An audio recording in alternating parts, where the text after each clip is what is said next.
Hello dear hungry folks, the goulash always brings back fond childhood memories for me. It was a popular school meal and my grandma was the head of a school kitchen. I still love it. Even today, it can be a delicious party dish, more common in the new federal states than the old ones. And of course, there are recipe variations. I think this one's best, so I want to show it to you. And we'll need these: the tomato ketchup, lecsó tomato paste, bell pepper, salt, vegetable or delicacy broth, and more. And a bit of sugar, naturally. The main stars are the sausages. And I combine Wiener sausages with Jagdwurst. We'll also need onions, and the traditional side is spiral pasta. Of course, some preparations must be handled beforehand. First, the sausage needs to be diced, and once we have that, after chopping the Jagdwurst, the Wiener sausages also need to be sliced. In the end, we have this combination. The onions, quite a few of them, are peeled and then chopped into pieces. Then we bring salted water to a boil and add the pasta, the spirals.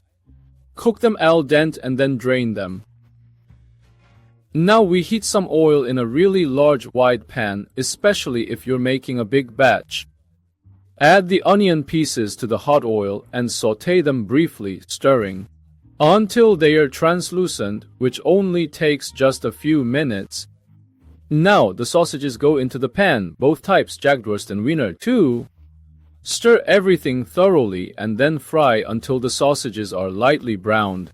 Make some space in the middle of the pan and add the tomato paste. Roast it there briefly, then gently stir it in. Mix everything together thoroughly again.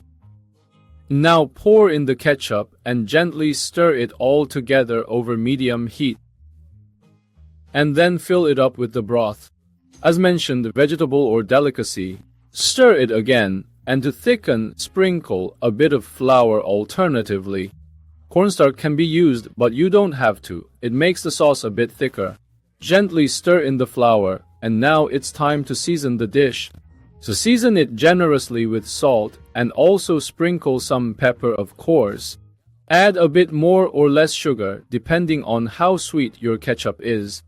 If you like, you can also add a bit of bell pepper, and a pinch of allspice fits well too. Stir everything thoroughly, bring it gently to a simmer, and let it cook for about 15 to 20 minutes.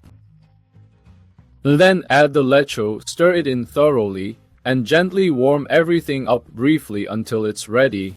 Season to taste with salt and or pepper as needed, and of course, give it another good stir. Stir again, and then we can take the finished sausage goulash off the stove and serve it up. We can enjoy it while reminiscing about childhood memories or not, as it's quickly prepared. It's delicious and not just for kids. I wish you lots of fun cooking and bon appétit.